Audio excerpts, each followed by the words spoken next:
Hello, ladies and gentlemen. Welcome to the Ruckus and The Menace podcast. I am Ruckus. And I'm Baseball the Menace.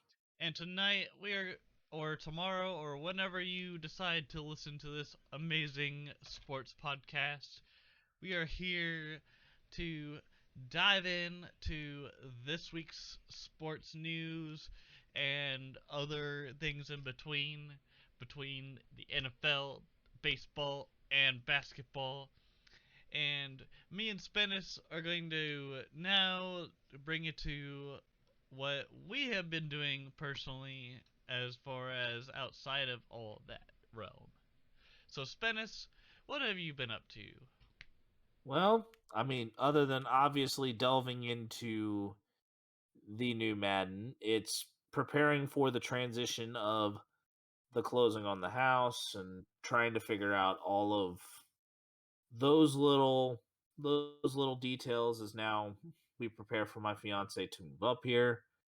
We're a week away from that, so that's going to lead to uncertainty as far as the pod next week. I probably will say for rest's sake and maybe in terms of trying to think of all the sports stuff for the week, I think we might take next week off. But I will lay this disclaimer. If we do have a few notable things break out during the week, especially early in the week or this weekend, we may have to fire off episode 21 this week or next week.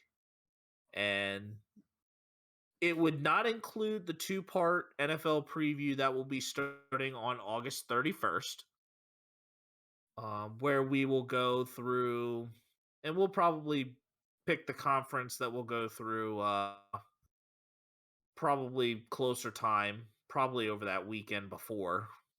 Hey, Spinnis, what if we just did this? What if we just took a week off next week? I'd be fine with that. I want to make Yeah. sure that you were all good in the hood and that Yeah. yeah.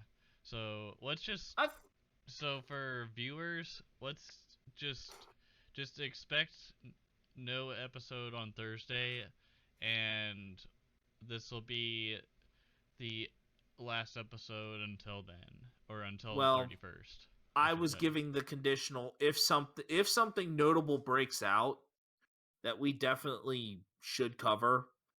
Yeah, by all means I think we still run a full episode next week, because most of the busyness that's going to be involved with that really does not pick up until Friday.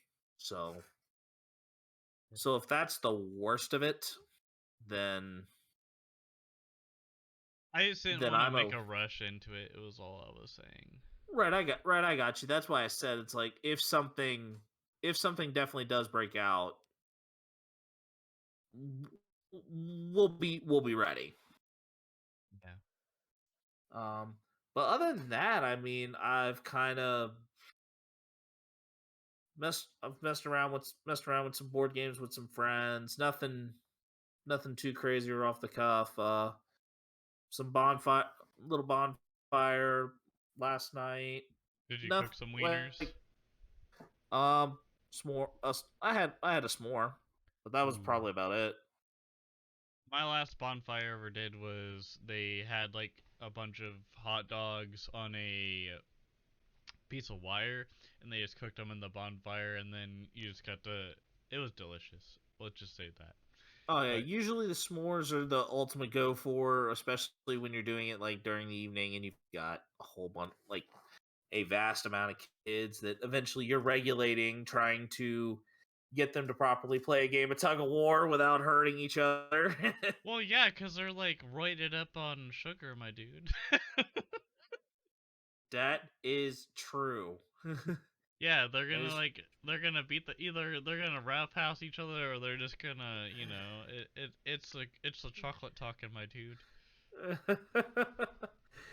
I think that could even apply to adults, although in more cases than not, adults in this case it would be more of the booze rather than the chocolate. I feel like it'd be verbal abuse rather than physical abuse in this day and age. At least anymore. Either that or just have a little Twitter war really quick and then just like call it good and then hug and then make up. Turn it, or as Drake would say, turning trigger fingers into Twitter fingers. Yeah. And then yeah. Um Yeah, that was a joke. But how have you been, that's Ruckus? that's okay. It's okay. I didn't know if I should have put that lyric in, but it is what it is. No. The lyric was definitely not gonna go. The extra lyric involved with that was not there, but if you at don't listen to least, rap, it's okay. yeah. All right. So what I've been doing is mainly just hanging. So I have been just working and just living life. Being 25 ain't too bad.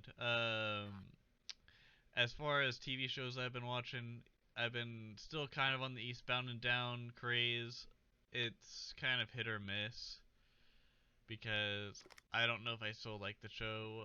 I'm like still in it, but there's some parts where it still like gives me a giggle every once in a while. Bar Rescue's alright. It's starting to like I'm just starting to get used to the. I mean, I've been used to the realization of oh, this bar sucks. Let's rescue it. Blah blah blah. But like, it gets to me, it's This starting to is get why you old. don't binge Bar Rescue. You I you didn't then binge it. all the Okay, I didn't binge it. oh, stop the cap. Stop the cap. What season are you on right now? Hold on. Technical difficulties. Technical difficulties. Let's see. Season 4, episode 7. You've although you've done it off and on, you've kind of binged because I think you're further along than I was than I had. I think I stopped Here's the or thing. I have I currently also watch it. I also kind of like have it in the background at work. So that's just me. I have that luxury where my boss is just like, true. he's doing his job. True. You have a little more luxury with that. I stopped at I did stop at season 3, so I just kind of was just like, okay. I got sick of listening to ads whenever I was working, so I was just like, screw it. I'm just gonna watch it mainly at home. But still, most of that time I was watching it and just having it in the background. Okay. hey, your Paramount you you don't pay for the no ads in Paramount Plus? I don't pay for it. My parents do. Shout out to mom and pops. Thank you for the Paramount Plus so I could just Oh, binge Bar Rescue. but still but Thanks for still feeding you my don't addiction. like but I was going along with this as saying like per month it's only like just a few bucks extra. Like I don't it's not know that the whole plan thing. yeah, it's not that expensive to go no ads on Paramount Plus. But Like it's also it's expensive. It's also not expensive to just on your Chrome or Firefox browser to just do AdBlock Pro and then just turn it on whenever you are on Paramount Plus. I Just mean, circumvents all that. yeah. I'm just But like yeah, if I'm gonna watch it like no matter where I end up, I'm just gonna have the no ads and roll. yeah, on mobile it's kind of like a weird thing with ads, but also I've been watching a lot of YouTube too. My I love watching tech YouTubers and seeing how like ridiculous their setups get or whatever equipment they use for networking for editing video or transferring files and stuff like that. Linus Tech Tips recently had a video today where they took a PF Sense router they had and upgraded it to where they could have 25 gig between their ISP and other providers, which is ridiculous. Because most people don't even have 10 gig, let alone 2.5. Most people at least have 300 megabytes download and maybe a little bit upload, but like here in Kansas, it's like one up, one down if you have Google Fiber, or if you have their 2 gig plan, it's like 2 gigs down, 1 gig up. So you really only upgrade the download speed. Yeah, but I mean, it's weird how sometimes the internet may end up either working better or worse when you're in the middle of nowhere. Yeah, I don't know how to respond to that other than like, What? What? Did I strike a nerve with talking about the middle of nowhere? no, you didn't strike a nerve. It's just like I've experienced like other like, because at my grandparents' house, um, they kind of lived near that kind of section, and like AT&T is like what they use, but even then, like before that, they had like something a lot slower, and I don't even think it was like it wasn't dial up. It was just straight up just internet, but like the plan was just really slow.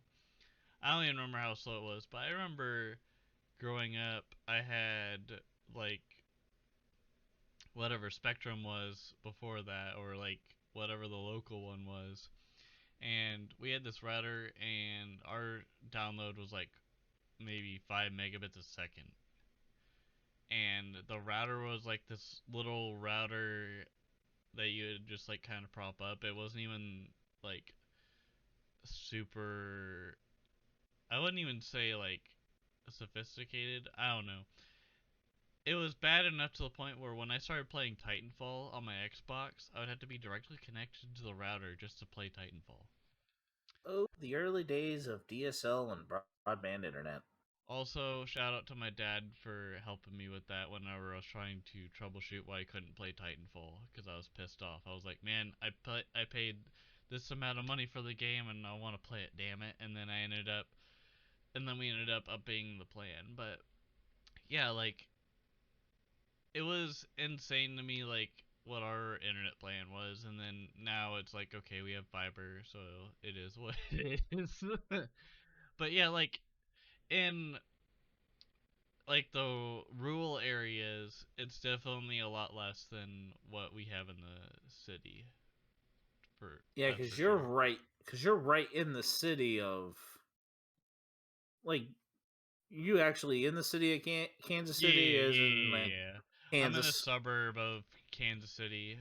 Um, but yeah. So we have most people have Google Fiber, but like if you're in like I guess Missouri, maybe you have Google Fiber, maybe you don't, maybe you have Spectrum, but I know a lot of folks that have Spectrum and or other services or consolidated communications, but I don't know. As far as playing, I've been doing I for my birthday, a homie of mine got me Spider-Man and I've been zipping and uh, shooting webs at all the enemies that come my way. Such a fun game. If you don't know what I'm talking about, there was a PC port of the game Spider-Man from 2018 that was originally on the PlayStation 4, and they ported it to PC, and it's freaking amazing. You gotta check it out if you're a Yeah. PC player and you have not experienced it yet. It is freaking amazing. I've been playing keyboard and mouse on it. It's phenomenal. Also, MLB The Show and some other shooters. Yeah. Anyways, are you ready to get into the news that we should have gotten to like Yep. a minute ago? Uh, but but we'll be all right. We'll be all right. We'll be all right. I mean, we probably could have started this a while back, but we'll be good. I Okay. I'm gonna start in basketball as the NBA schedule, the full NBA schedule, I should say, has been released, and notably, Adam Silver is on his good ends with coming up with things for the NBA schedule. There are like cutting down on travel distance. Um avoiding back to back, like trying to avoid back to backs, or like more so doing them almost like in baseball style series. But no games will be played on election day this year to promote voting, as this year begins an off year election. So it's like, or a midterm. So there are definitely a lot of notable things that have been done, and there's Christmas Day games turned out good, and it looks like they're actually going to be pushing the 3-point line back a few more inches to 21 feet As 9 inches. Steph Curry says, "Hold my beer." Um, I this doesn't affect him at all. If there's anything, that portion, if the 3-point line moves back any bit, it's that that wouldn't affect anything at all. That's my point, because he would just be like, "Hold my beer. I'm gonna shoot it from half court." Yeah, because there was a tweet that I saw that had like some sort of breakdown. The season will begin on October 18th. There's something about no games on election day. I think that they reduced the number of back-to-back. The Spurs have 14 back-to-backs. Double checking. Yeah, I'm trying to double check on that notable, because I saw a tweet this afternoon So, that what day would had. be the election day then, or not I think election it's day, like the the first voting Tuesday in day? November.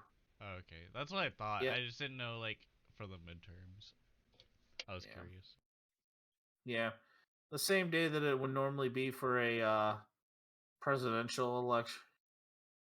That's why I got confused, because I was Um, like, wait, wouldn't that be like a year from now is when they do the presidential election? yeah, I'm looking up. I think it was, yes. I found the tweet. Found the tweet I was looking for. Sweet. On Monday, November 7th, all 30 teams will play the day before Election Day and encourage fans to make a plan to vote. No games have been scheduled for Tuesday, November 8th. There is something called Rivals Week. Classic and budding rivalries between teams and players will highlight NBA Rivals Week during the week of January 23rd. Quick Will question. feature a. So, the election game thing. So, like, let's say they had to postpone a game for whatever reason. So, there's no exceptions to the election, like, the day that they do the voting. It's just straight up, there's gonna be no games. Right, no games. Okay. Anyways, go ahead. Yep. NBA Rivals Week will feature 11 nationally televised games across 4 networks: TNT, ESPN, ABC, and NBA TV over 5 days. This will be from Tuesday, January 24th to Saturday, January 28th. Some matchups are Boston, Miami, Clippers, Lakers, Nets, Sixers, Memphis, Golden State, Chicago, Charlotte, Dallas, Phoenix, Memphis, Minnesota, Toronto, Golden State, Denver, Philadelphia, New York, Brooklyn, and Lakers, Celtics. Those are some of the notable matchups that will be played in this year's NBA Rivals Week. The estimated travel reduction has been reduced to 41,000 miles per team, which is a record low in the era with 30 teams and 82 games. Estimated travel has been reduced by a total of more than 50,000 miles from last season. which goes nearly 2,000 miles across the board. Instances with no travel between games for teams on the road has increased by 66%, going up from 88 from it was previously at 53. This NBA Rivals Week is a debut, and this is huge. Like, that's huge for the NBA schedule, as now they're trying to find ways to kind of still be able to play as many games as they possibly can, but yet at the same time be politically and socially aware, and also reduce the travel stresses and kind of keep up with the times, which for a league, it's almost like the NBA has truly been more of a players league than what the NFL or MLB kind of have put together.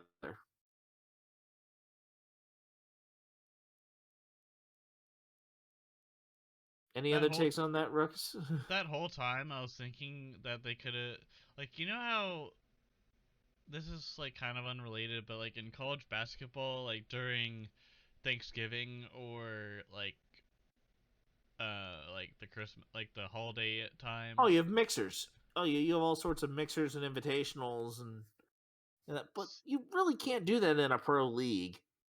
Well, in my mind, I was thinking that it would be like a literal hover event. So like instead of like having teams travel, they would just like be in this like mile high or higher. You know how like Or in Maui, or like no no having no a no whole no bunch of games held like in a neutral site. yeah, but like on like a little literal ship that like barely moves. Like Yeah. think of a Oh yeah. cruise ship but in the air. Oh oh oh. I mean, I swear, I think it was That was in there were my a few mind the whole games. time. I think there were like a few games that were played on like an aircraft carrier. Yeah, I don't think those aircraft carriers were actually in the air whenever they did it though. Right? Yeah. I knew But that. that's what was in my mind the whole time, just like a big ass dome. I don't know why. It just like was in my mind the whole time you were talking about that. Yeah. So I was going through all of those like all of the adjustments to the schedule, and that, and kind of the take of like the NBA is really been more so just trying to keep up with the times, Yeah. Good on and them. really show that the NBA is more of a players league than what the NFL and MLB have been doing, especially the NFL.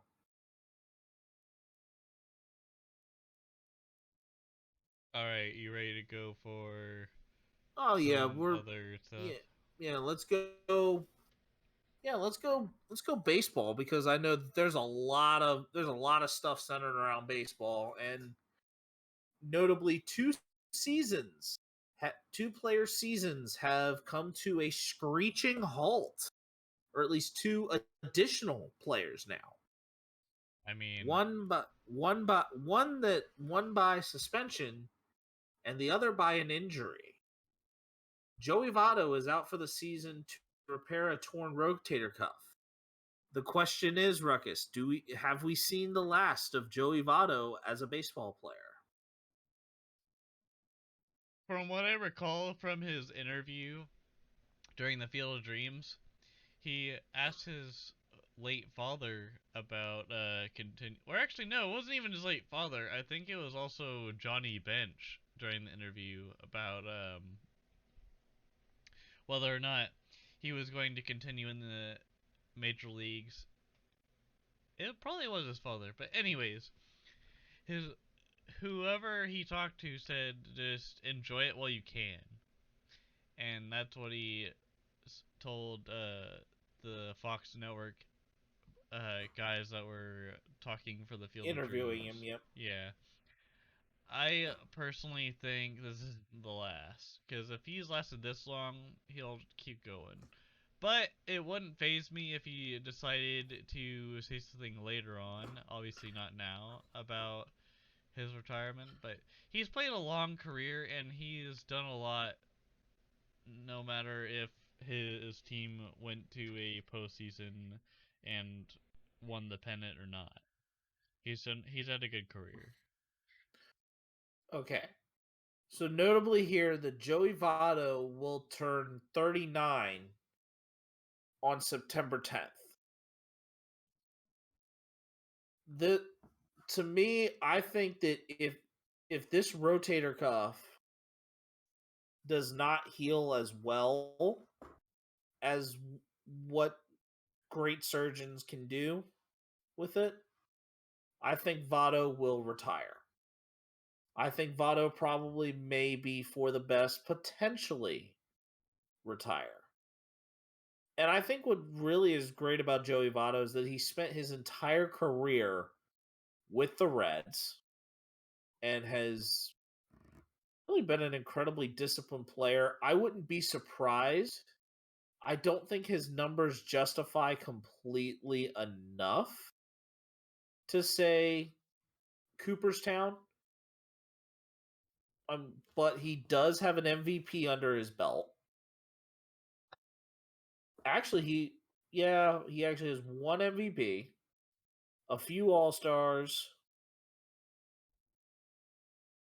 quite a few All Stars, and really, honestly, it's not a terrible thing for Joey Votto to say, like, oh, if he ends his career, he may potentially get to Cooperstown, as his plate discipline is that he has over 1,000 walks in a 16-year career. He has over 1,000 RBIs, 342 home runs, a career 297 hitter with a 412 on base percentage and a 926 OPS. So He had 29 home runs as his career high in 2010, correct? No. That number is actually higher than that. His career high during his MVP season in 2010 was actually 37. Because Google told me wrong. Because they were saying in 2016 he hit 29, but then it said second only to his 2010 MVP season. So then I got bamboozled. Thanks, Wikipedia. No, his 2017 season, he also had 36 home runs. And he also hit 36 home runs in 2021. I thought he had 26. No, 36. His bottom finish on the first half. Oh, first half.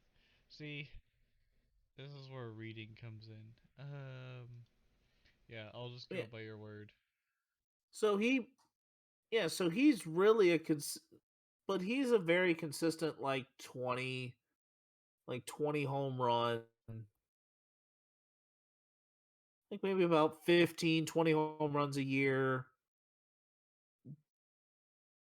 But get this, Joey Votto has walked in 4 different seasons over 100 times. I don't And doubt him. actually it goes 110 times or higher. That's just plate discipline at that point. Yep. And what is the one thing that Joey Votto has been known for? That very thing. Right. He played every single regular season game in 2013 and 2017, so he's normally a testament of durability, as well as he had played all 162 twice, and his next 2 longest seasons where he played the most games were at 158 apiece in 2015 and 2016. So I think Joey Votto, probably in terms of not only being an ambassador for the game, a representative for baseball players in Canada, especially ones that in Toronto that are not Blue Jays. Justin Morneau as an example. Yeah, but I would take Votto over Morneau easily. Correct. Right, right. I was just saying as an example besides Votto. Yep. But I don't think we officially can truly give like the swan song of Joey Votto's career, especially because it is a rotator cuff. Generally, those may be a little easier to recover from, so it's not so bad.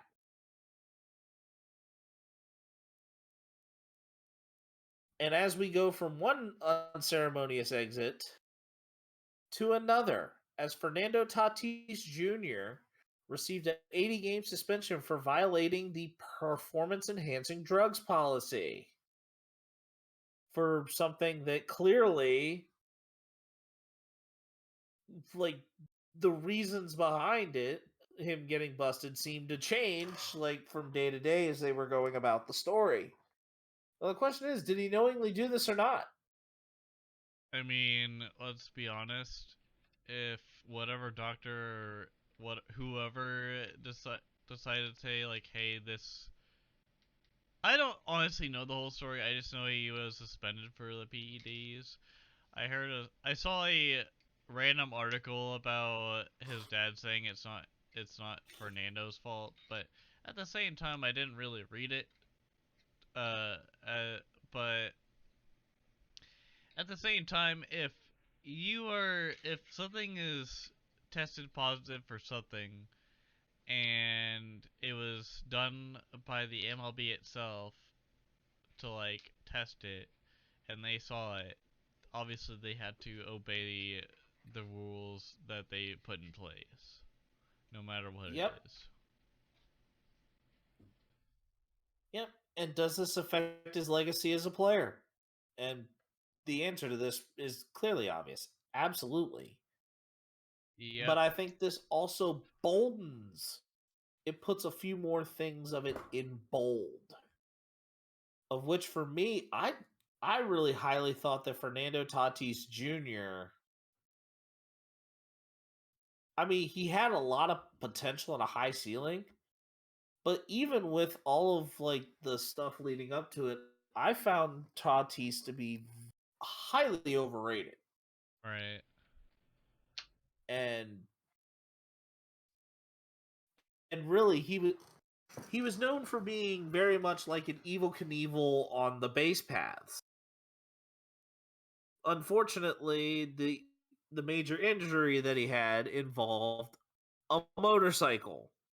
I was not thinking that would be something that he would do literally. Like And going neither did from I think Chris Sale would do the same thing. Chris Sales was actually not even a motorcycle. That was a bicycle. I mean, even then, like, he still found a way to wreck his wrist to where he was done for the season. Kind of like Oh, how but Tatis was done for the season because of PEDs. yeah, but Chris Sale, yeah, was a I mean, really, it was ultimately a bicycle accident. But I'm looking at to see how he actually fell. I think he fell on his wrist. Kind of like I mean, Henry Rowan Gardner fell on his wrist whenever he was diving or tripped on himself. he missed the first 3 months for a it was a stress fracture in his rib for the first 3 months, and then fractured his left pinky on a line drive. Yeah, and Chris Sale's health over the years has not been the effective thing in the most effective thing in the world. Right.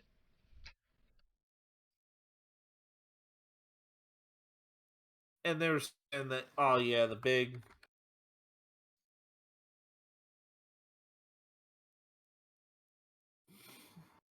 yeah, I'm looking to see, and it was just a fracture in his wrist, honestly. Yeah. Who did it better, Tatis or Chris Sale? If you could say which one did their accents better, I would say Uh, Tatis. well, Tatis because it was a motorcycle,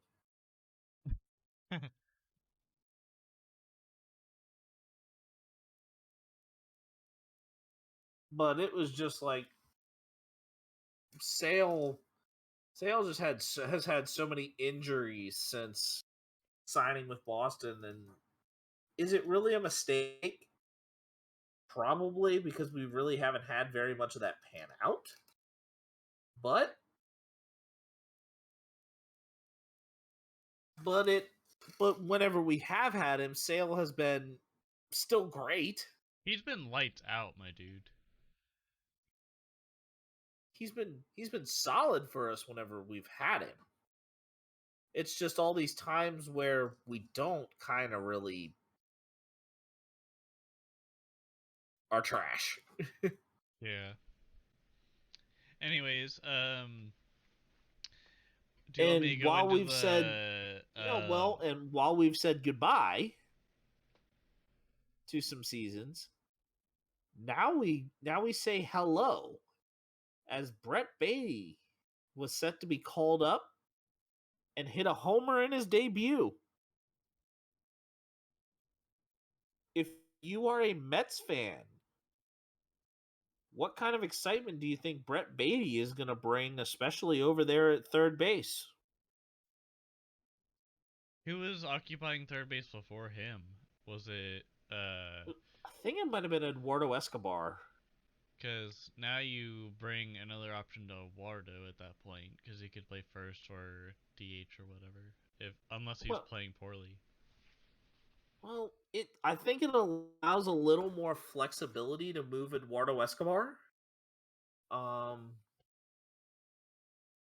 it I think it gives a few players a little bit of flexibility, and I think this player here, Brett Beatty, was the ultimate reason why they decided to ship off JD Davis.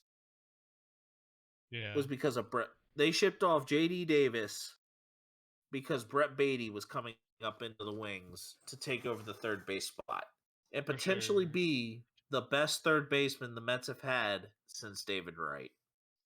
Didn't they ship off JD for like a reliever?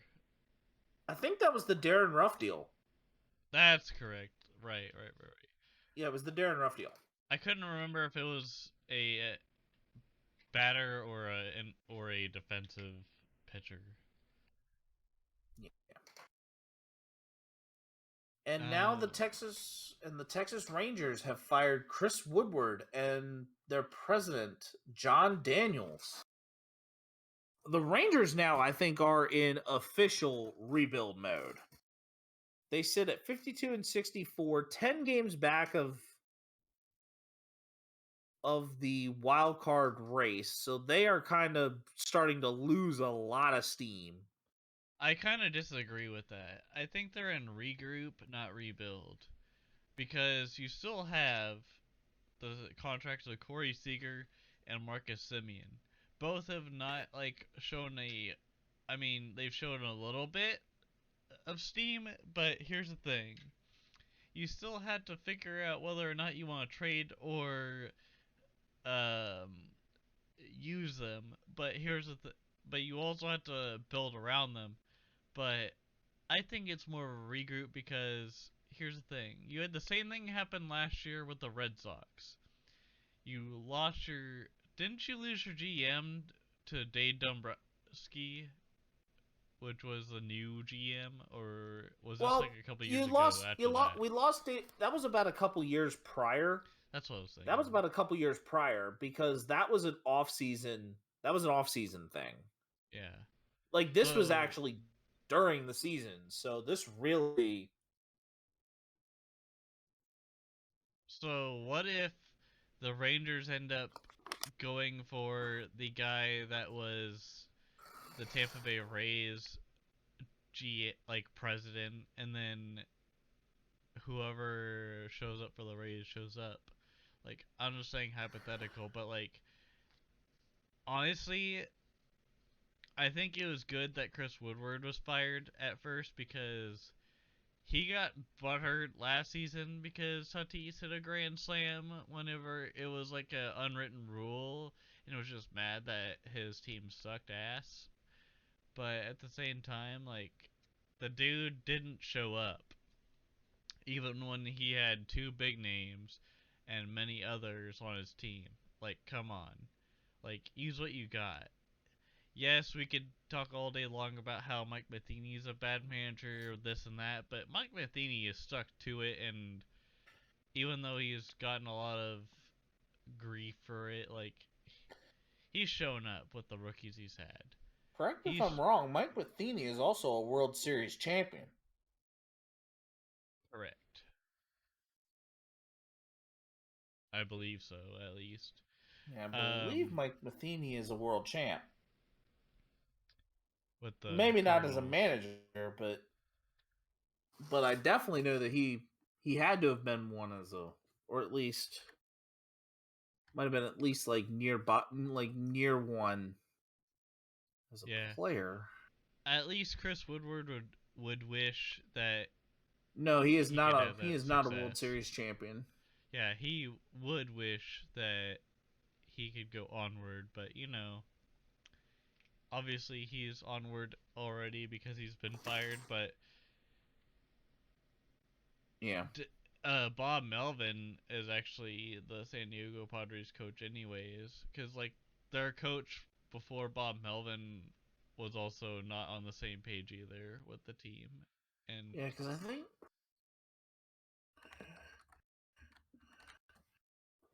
because it's Bob Melvin was the current manager. Um, yeah, Bob Melvin just took over the job yeah. after Jace Tingler got fired. Could you imagine being the manager of the Padres after being the manager of the Athletics for like however many years and getting them to the wild card or higher, and then realizing the potential was just not there, and then now having a team that's like a dream team?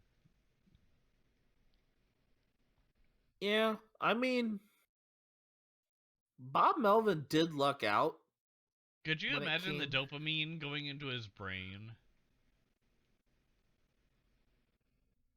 Hmm, I feel like I would be in fucking heaven.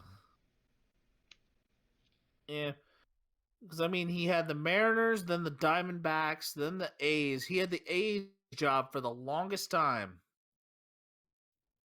from 2011 to 2021, and then he gets the he gets the Padres job. Yeah. However, on the he was he was a coach for the Diamondbacks when they won the World Series. 2001. I didn't Yep. know that. Yep. Even then, like, still, like, after all those years of like trying to compete and looking like you're the odd man out, when it turns out you're the odd man for those many years, like being being like called up by the Padres and saying, "Hey, we want you as manager." That's gotta feel good, Well, especially now that you have Juan Soto. oh yeah, he ended up getting like spoiled with a very solid team. Yeah, Granted that on top of that, the Padres, and actually I'm going to say we're now going to get into the wild card updates and some standing updates. The Padres currently sit with a 66-54 record,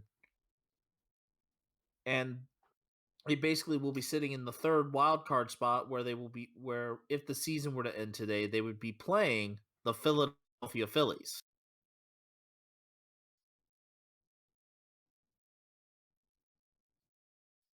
The other wild card spot is currently being held by the Atlanta Braves. The Dodgers have the West, the Mets have the East, and the Cardinals have the Central. Meanwhile, in the AL, you have in the West Houston, in the East New York, the New York Yankees, and in the West or in the Central, the Cleveland Guardians. I still am shocked that despite the trade deadline that the Guardians had, where they really didn't do all that much, that the Guardians have stayed this strongly afloat.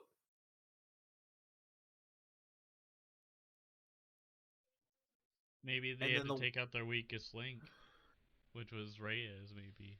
no. And then the wild card teams in the AL are the Seattle Mariners, the Tampa Bay Rays, and the Toronto Blue Jays if the season were to end today. With Minnesota a game behind, Baltimore a game and a half behind, the White Sox a game and a half behind, and Boston sitting 4 games behind. I knew my Red Sox were a middling team, and this 59-59 record kind of is showing for it. And I would not be surprised if if Chaim Bloom eventually just says, "Hey, I need to make a major move here," and likely could toss away Alex Cora, or Chaim Bloom gets tossed away himself.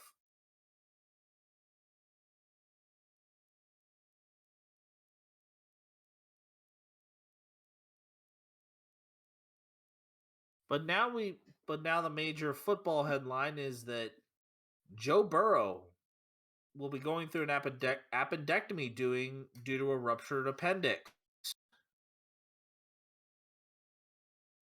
With the Bengals kind of in post Super Bowl hangover, does this major circumstance affect what Cincinnati can do in a football season?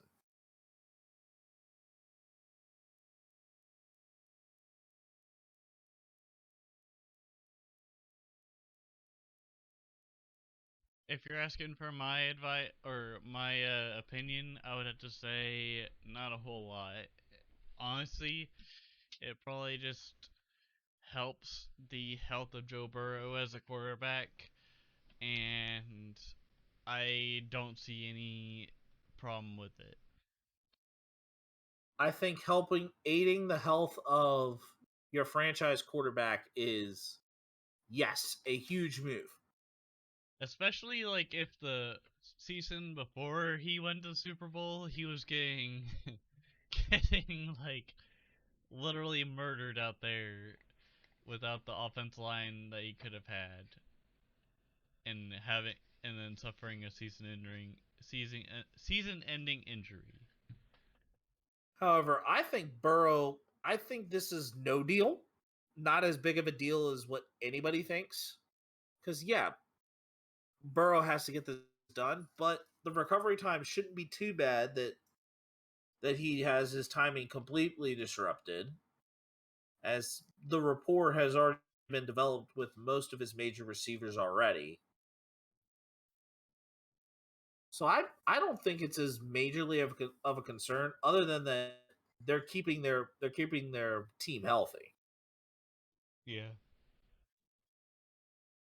And Ruckus, and I'll let you go through all these contracts here.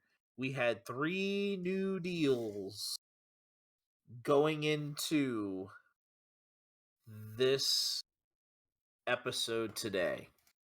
That is right. We had And a it's one couple. in basketball, one in baseball, and one in football. So we had two extensions, or really three, we should say.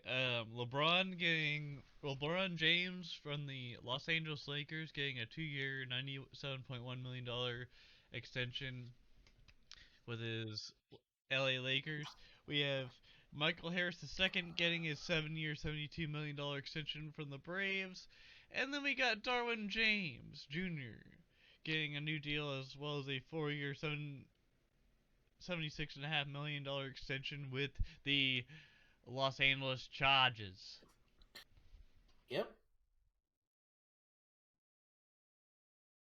All right, you ready for that sports history, my dude? Well, Well, let's kind of break this down here. Um, which deal out of these three do you think the team that made the signing will get the best bang for their buck? This is kind of easy for me because it's Michael Harris's second, because he's gonna be a Brave forever and ever and ever, and also because he's a young fella. I actually am going to say that I think it's going to be Derwin James. I actually am taking Derwin James with this one. Derwin James is entering hit just turned 26. This 4 How old is Michael Harris? I think Michael Harris is younger, but I think football what oh yeah, Michael Harris is 21. So yeah, does this give Michael Harris the room that ultimately later on when he's 28 that he'll get a major free agent deal? Absolutely. But I would say this because of his rookie status, it is not. I think it's a great deal. It's a good bargain deal. But I think you're getting a little bit of a better bang for your buck as Derwin James is in the prime of his career. You're getting Michael Harris during the early prime. The Lakers overpaid to get LeBron well past his prime. And I think the Chargers were kind of the team that got Derwin James during the major prime of his career. He'll have age 26, 27, 28 and 29 with the Chargers before eventually becoming a free agent. So, um, yeah, So I I just picked definitely Michael Harris because of the fact that like he was young, kind of like how Patrick Mahomes was young whenever he signed the $500 million extension with the Chiefs. That's why I was kind of like, well, maybe we don't know the full potential of Michael Harris, but we'll know eventually. Whereas Derwin James, yes, he's in his prime, but you don't know how long. Oh yeah, because football is definitely a more dangerous sport. Not only that, like you just don't know depending on sport to sport.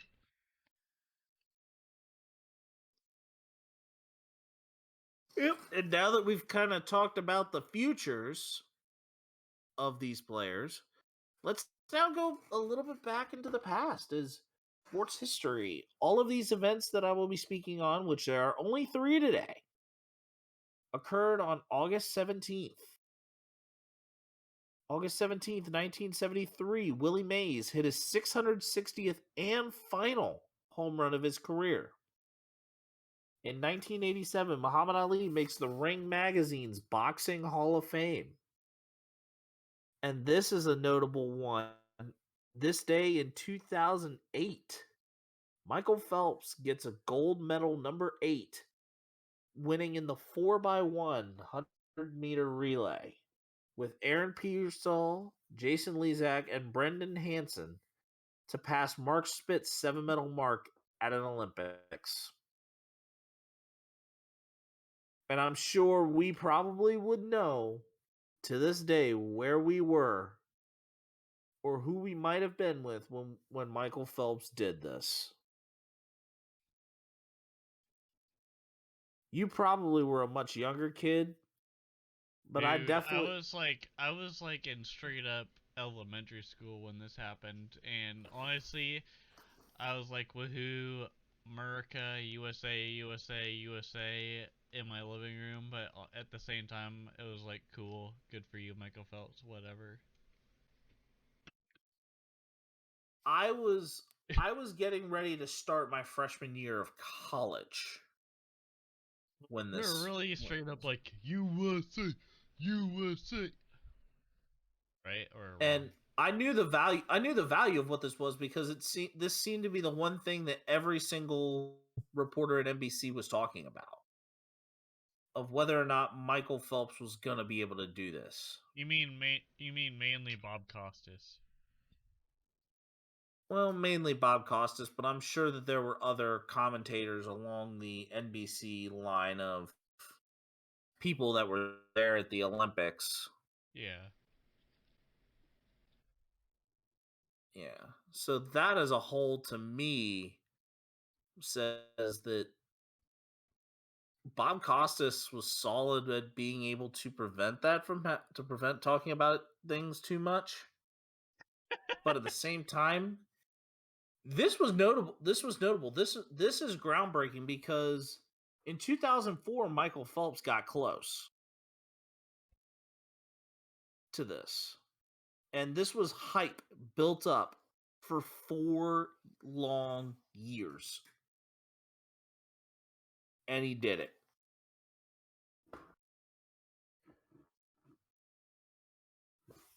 And now it's like, and I don't think we will ever see it again. I think there's no one. I don't even think there's any other Olympian that has come close to catching spits when it comes to a 7-medal Olympics. Or at least a spitting contest.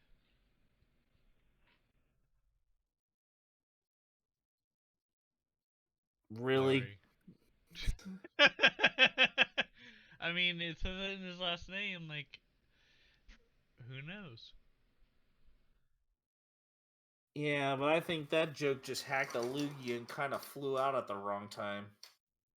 Yeah, and that person probably got thrown out and was like, "You're out of here," and then Spanish was like the guy that said, "You're out of here."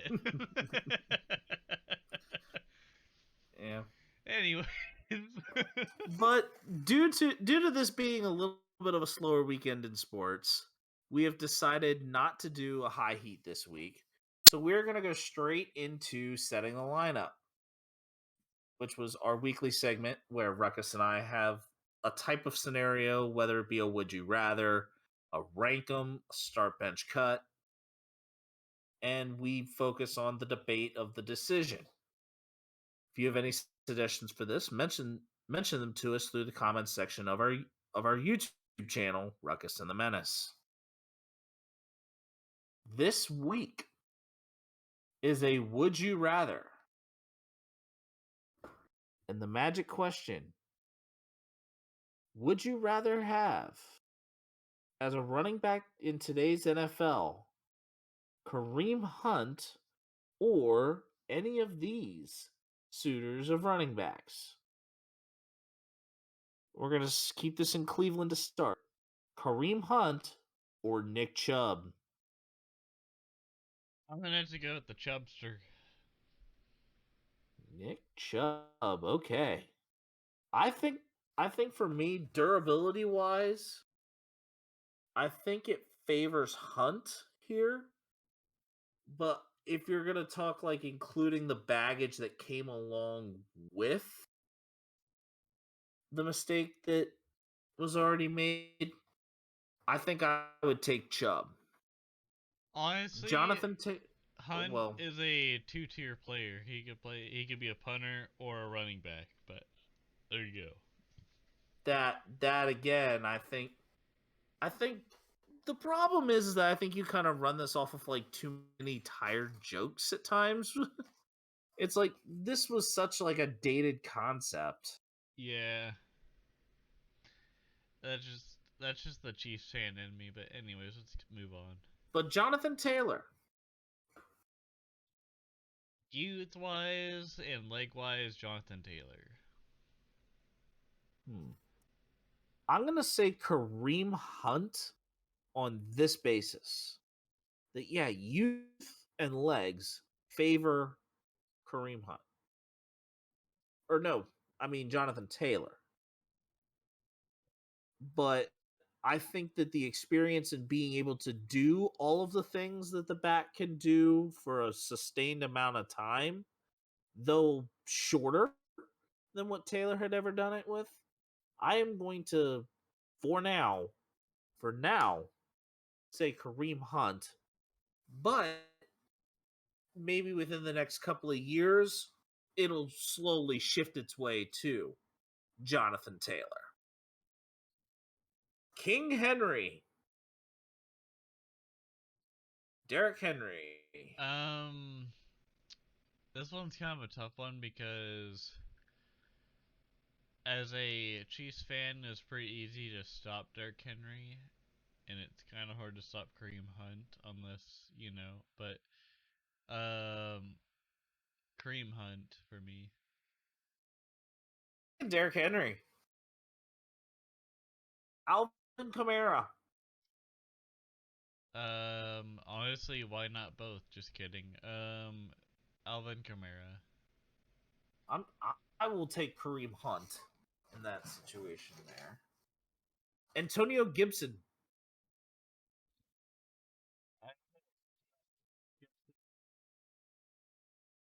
A running back for the Washington Commanders.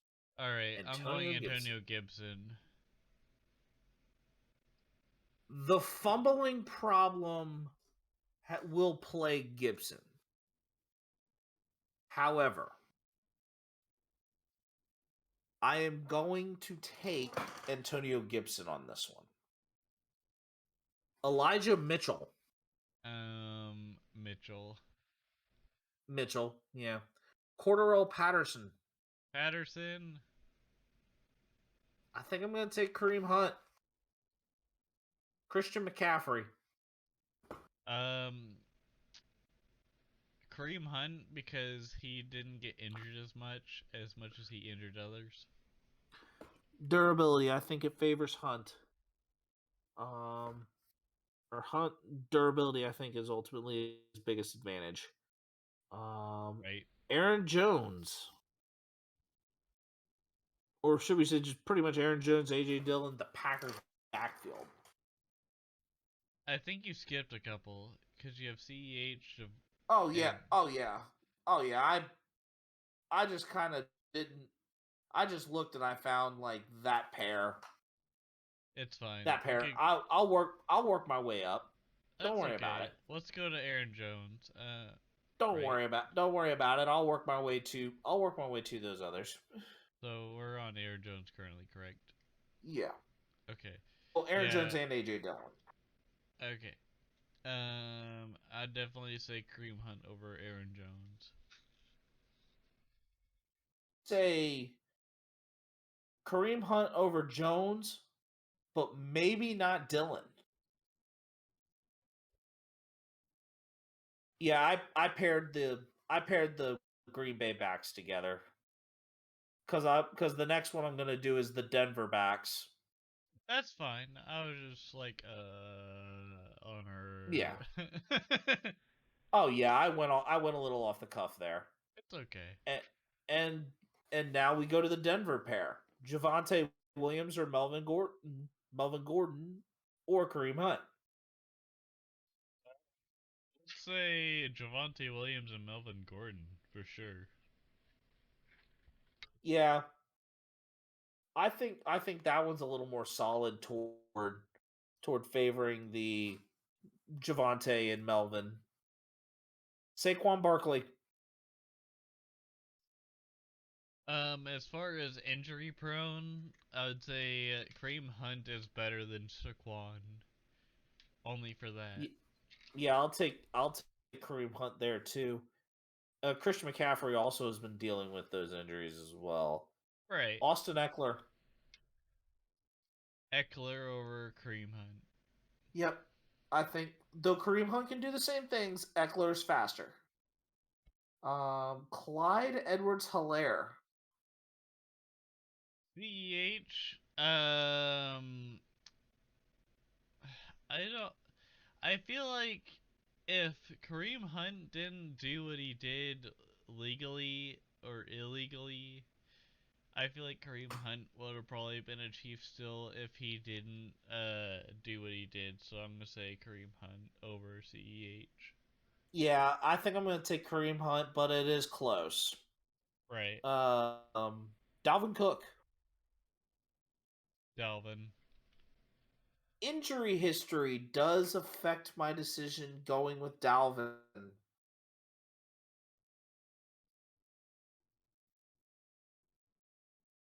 The next one, injury history says Kareem Hunt over Dalvin Cook. Ezekiel Elliott.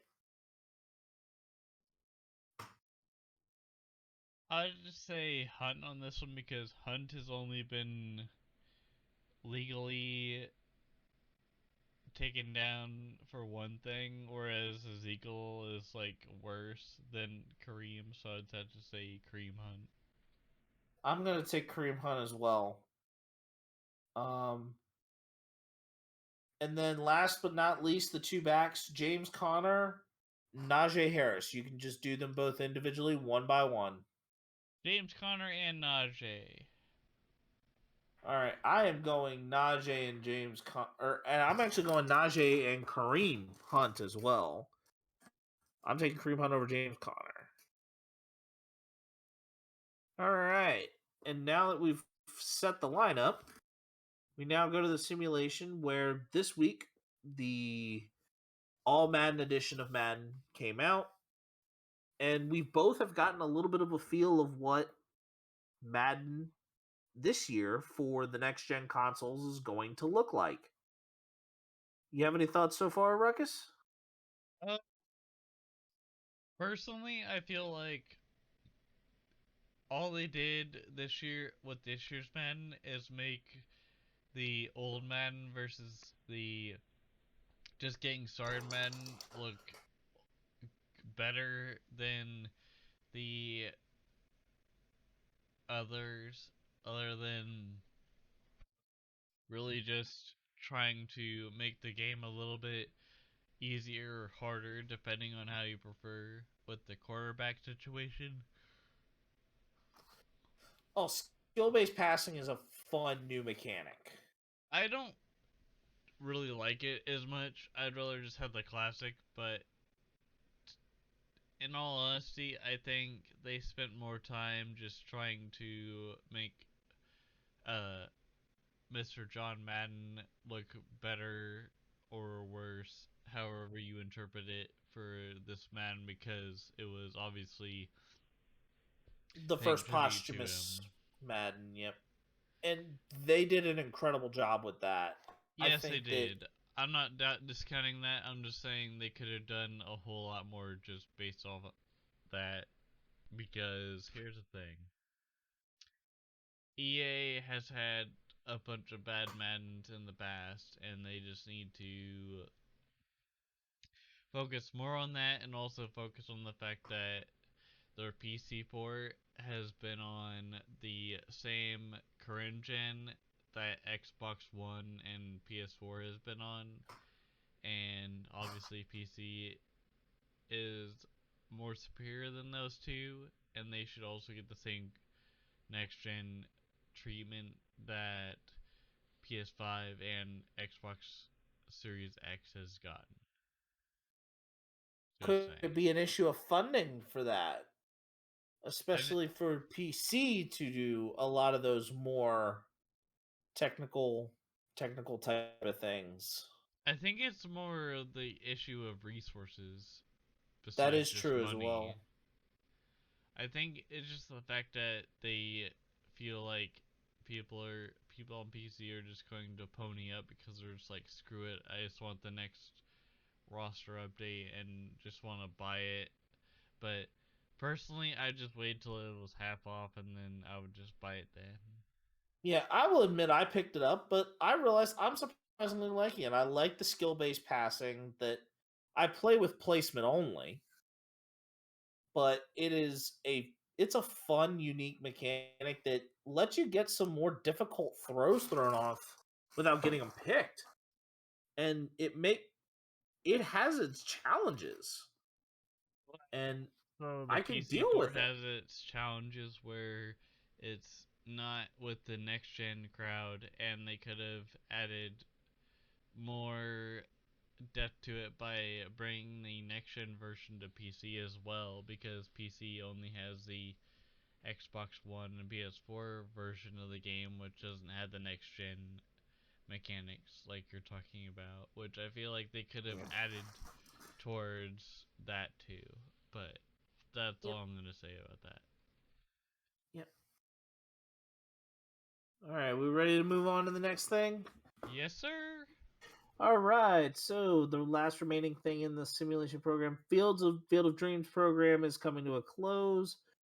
We've gotten or at least most of our players that we were going to use for the season for the Field of Dreams program. I managed to get all four. Ruckus, I think, is on his way to getting all four still. I'm just at my first one, really, to be honest. I Yeah. don't really care. Yeah, probably because Madden's out and we've been so focused on watching other things, doing other things. Mm-hmm. But we are now that the simulation is done, we now can go to the war room. And today's war room, or this week's war room, is an NFL Sports Flex. So this is kind of a Sports Flex where we have a variety of different categories, but all of them this time around are themed based on the NFL. So the categories are as follows for this week. You have three players, one alma mater. Basically, what it is that three players will be named, and all three of them went to the same school. Ruckus and I's goal for those is to guess and name the school. The next one is NFL MVPs, talking about players who have won the NFL Most Valuable Player Award. Madden cover athletes, who have graced who have been chosen to grace the cover of the EA Sports Madden NFL video game. Pro Football Hall of Famers. This is pretty much a Hall of Famers by resume.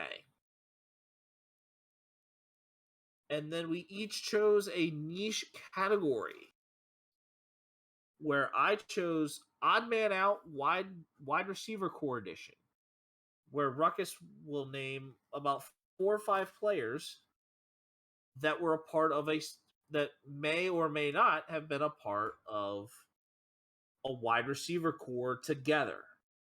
And my goal as the guesser is to find out which one doesn't belong. And Ruckus, your niche is My niche was trying to figure out glitchy players on Madden. yep. So I had to have a little bit more like handicap in terms of figuring out really ultimately where I wanted to go with that. So what I did was I will say that my question for that, and this will be the only thing you'll know, is that the player I chose was on the All Madden 25 team. So I took an All Madden 25 team players in the direction of your glitchy players on Madden. So Ruckus, since you are kind of set to go here, which category would you like first? Honestly, like the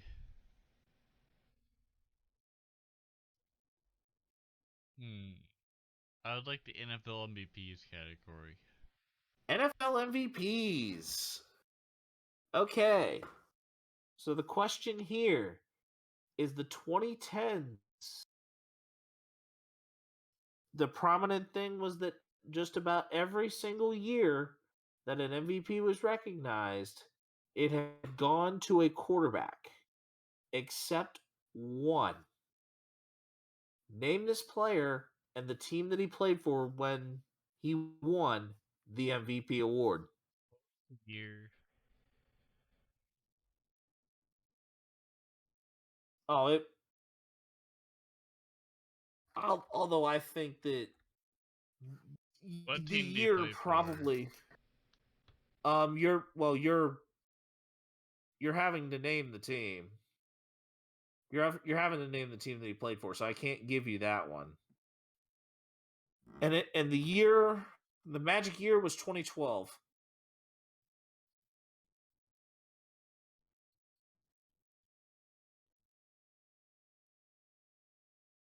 That be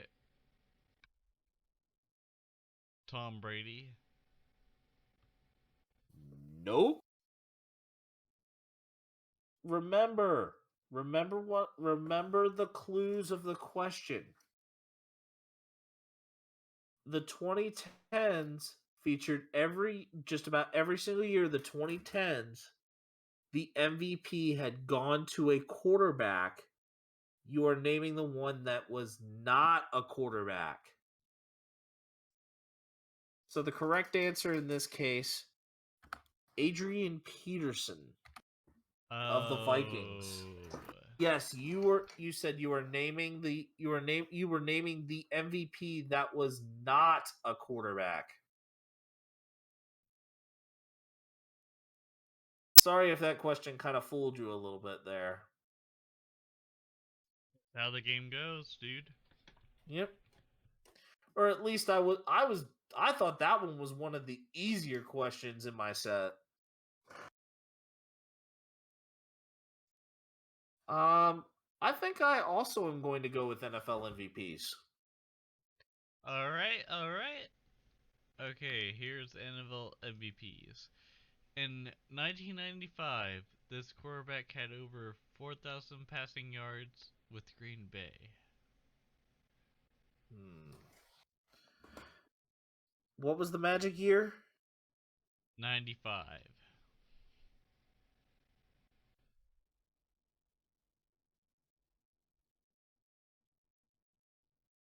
You said it was a quarterback.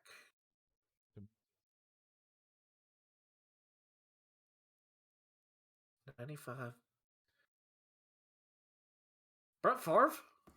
Correct. All right.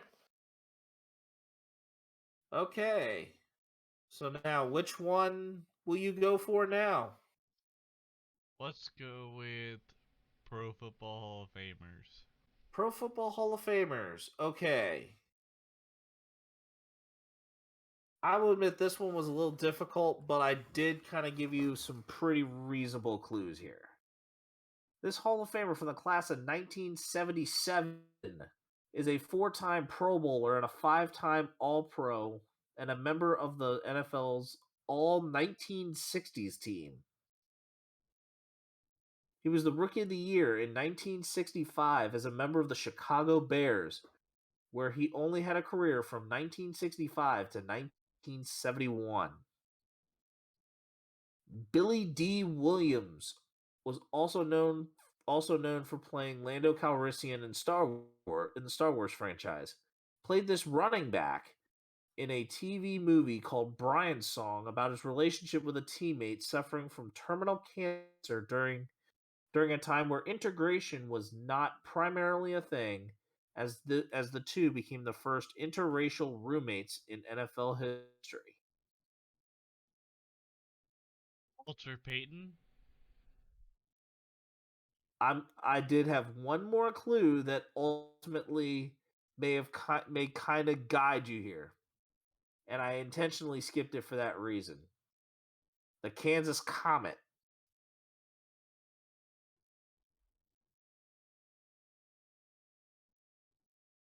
His nickname was the Kansas Comet. I don't know who the Kansas Comet is.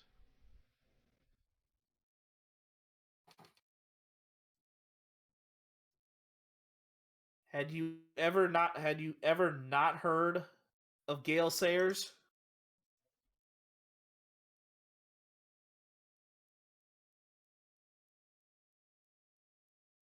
I've never heard of Gale Sayers. Wow. I'm like, okay.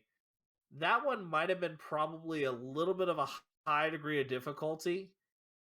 But I'm like, okay, I thought he had clearly heard of like Brian's song or or kind of giving him like a Star Wars clue to kind of fit in there. And I was thinking like a bear. Walter Payton was after this because Walter Payton was primarily in the 80s. It was in the 70s and 80s, not the 60s. So yeah, I did try to go with an older player, but I went with a much older player, but I also tried to make sure that there were enough obvious clues to kind of lead you to the person who I was wanting to get you to. Right. It's all good. Okay.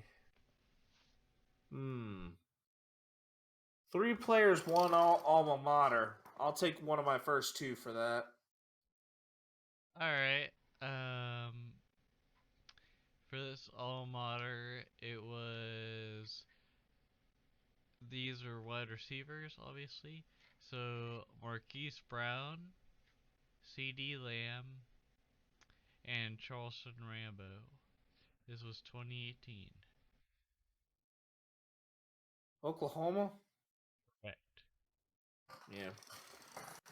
Oh, and notably, what you could have done with this, these all were not the same. Like, you didn't necessarily have to go with the same year. You kind of also could have went with like players that all like within like different times played for them. So you'll see that with my clues. Um,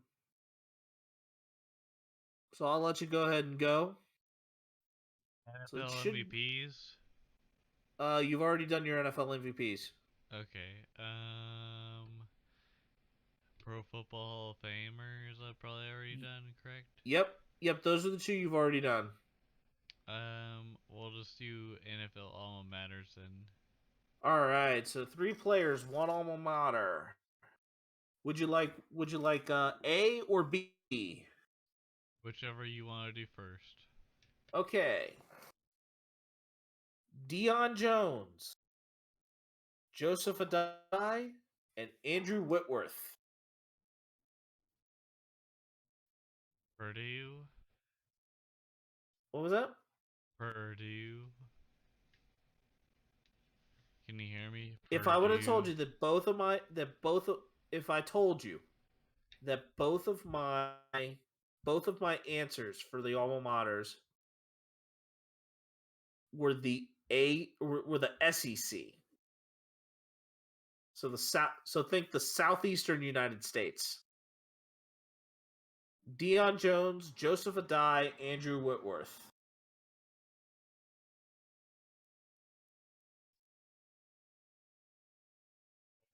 Right, if I was saying Florida State.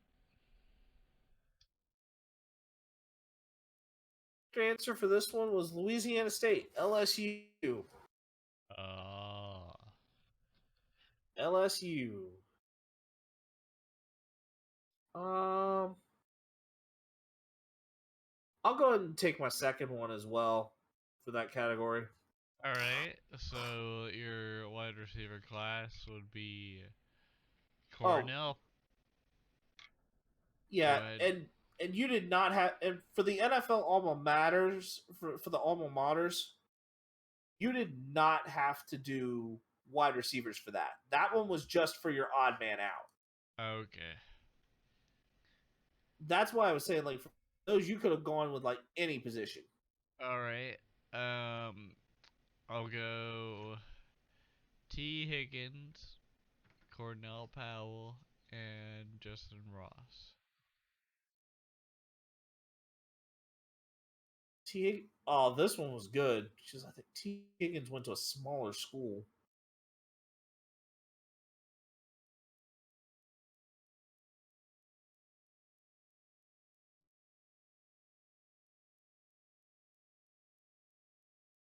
Oregon State? Incorrect. Yep. It was Clemson. wow. I'm like, T. Higgins was a Clemson receiver. And let me guess, you probably went with all those Clemson receivers from the same year. Yep. Yeah, that was a little bit because if you would have went with like, okay, if you ended up with a whole bunch of Clemson receivers, you would have had like DeAndre Hopkins, Sammy Watkins in there. So I completely did not realize that T. Higgins was one of them as well. All right. So your remaining categories you have are your two Madden categories. All right. I'll do Madden cover athletes. Okay. Most Madden cover athletes are offensive players. However, the defensive side of the ball has gotten to grace the cover of EA's NFL game 3 times. Name the defensive players. One of them had to be Ray Lewis, but I couldn't remember the name of the Cleveland Brown That is player. correct. Ray Lewis is correct. Ray Lewis is correct for Madden NFL 2005. I couldn't remember. I couldn't remember the other two though. In Madden, and I will tell you this: Madden 10, Madden 15.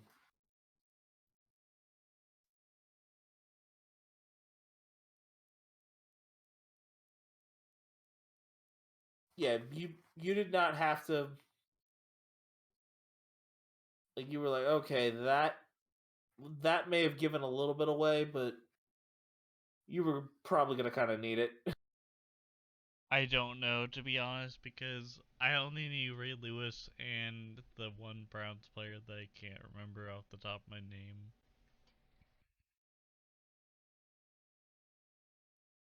All right, so for Madden 10, this also was, of course, the first Madden to have more than one. The correct answer in that case was Troy Polamalu. It was Larry Fitzgerald on the other side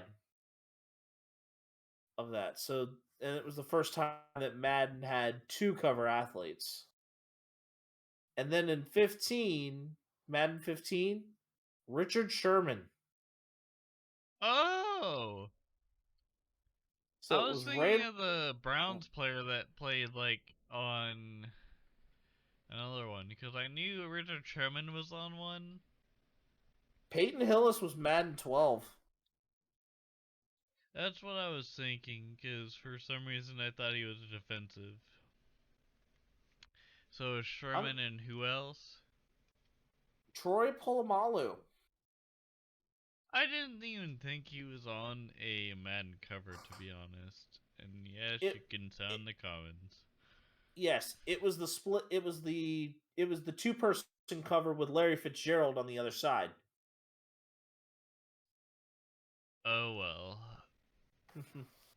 Yep, and I am going to take my niche category here. My odd man out wide receivers. Alright, so here we go. So this was. Do I even have to name the year or the team? You could you could that may give better sense to the clue. Alright, this was uh during this was in the 2007 season of the Patriots. Okay, so 2007 New England Patriots. Alright, so here's your lineup. You have Dante Stallworth, Randy Moss, Terrell Owens, Wes Walker, and Chad Jackson. Name the one guy that doesn't fit. You said Chad Jackson, Wes Walker, Dante Stallworth, Randy Moss, and who? Terrell Owens. Oh, that was a get. You at least could have made this a little less of a gimme. To Correct. Chad Jackson was drafted Moss was brought in. Welker was brought in. Now, if this would have been like maybe a Dion Branch or something like that you probably could have thrown in there, or a Danny Amendola, a receiver that actually played for New England in his career, okay, that may have made a little more sense. But, okay, so your last one will be your glitchy Madden players. Alright, let's go for it. This member of the All Madden 25 team, the version of the card that was brought on was for Madden 2009. He is a native to the state of West Virginia, playing the latter years of his college career at Marshall before becoming the receiver that he has been revered to as of today. The card in Madden 25 had 100 ratings in both jumping and spectacular catch, and had a 98 overall rating.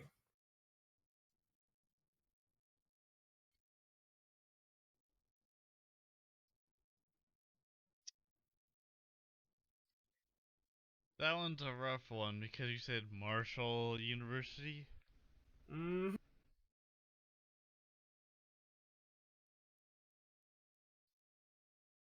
Um, this is gonna be dated for me, but Josh Allen.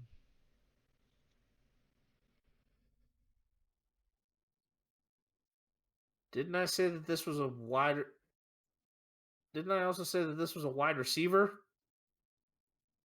I honestly forgot, to be honest. Josh Allen's a quarterback. Yes, sir. And plus the Madden 25 team, the year of that would have been 2013 to 2014, so it would have been any player before that.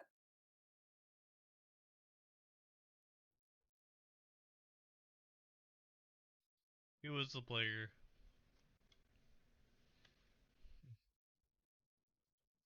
Straight cash, homie.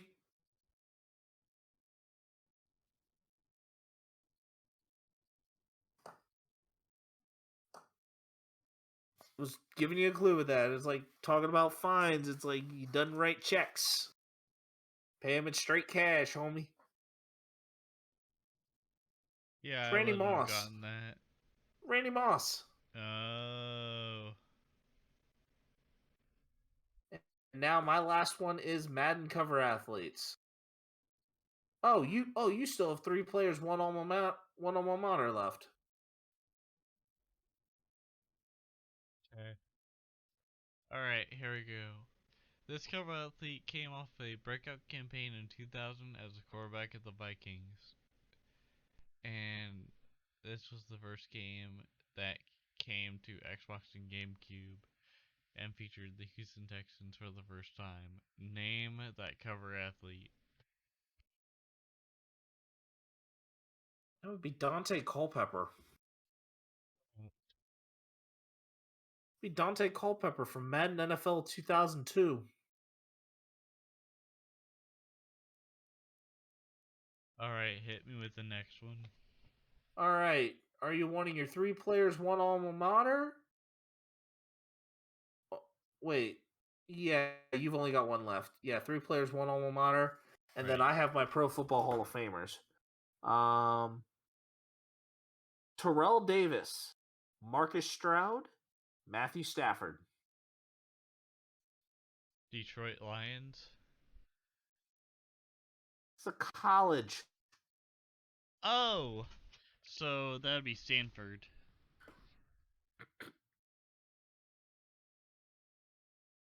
An SEC school.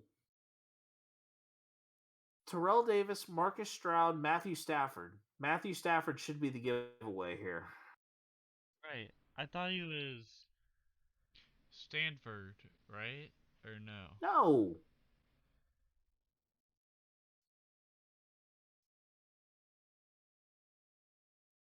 Then. Georgia. Oh, I thought Stafford came from Stanford. Oh. The No. Matthew Stafford went to Georgia.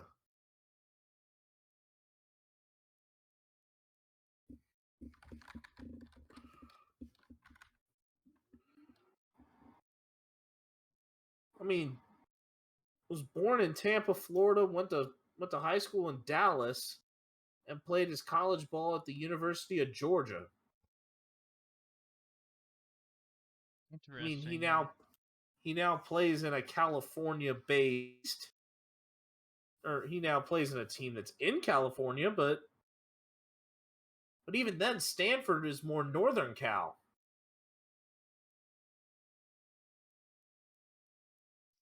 For some reason, when I And saw the promos, I thought it was Stanford. My bad. yep. All right. So I think I'm down to my last one, which is Pro Football Hall of Famers. Alright, this is from the class of 2006. This quarterback was nominated for 6 Pro Bowls and played 12 seasons.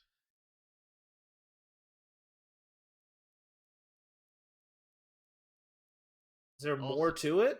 also he passed for 32,942 rush yard or not rush yards, passing yards. 92,000. You have a team? You have a team? Um, let's say the Cowboys. Sure, Troy Aikman. Yep. Yeah. Yeah, I figured that was gonna be one of those where it was like Troy Aikman. Like Troy Aikman? I mean, draft. We probably could have said, yeah, he was a number one overall draft pick. Three Super Bowls. The team would have been allowed here in that case. Because with mine, yes, I did give you the team, which kind of should have been a guide too. But I mean, we're hitting a few things here and there. I probably pulled something a little too obscure with Gale Sayers, but I'm thinking It's like, okay, alright. he knows enough about football. He knows enough about football that he's and probably because Gale Sayers from Kansas even was a Jayhawk.